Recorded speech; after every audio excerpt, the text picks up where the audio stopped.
Here we go. We're going to make a short clip this time to see if we can get it to send. Just want to get this log roller thing in. Look at that.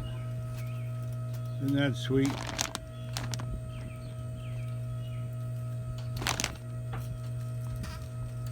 Let a claw come out of the bed and turn that log. That is so nice.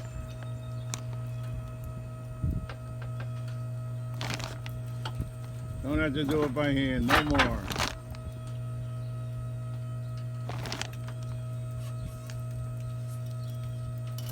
That is so cool. And then, if I want to move the log over,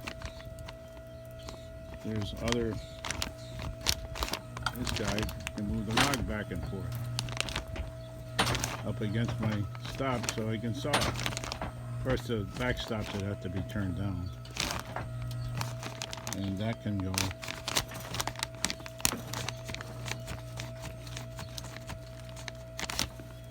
I don't want them getting caught, but they would go down farther so that they don't get hit by the saw blade. But there it is, it works.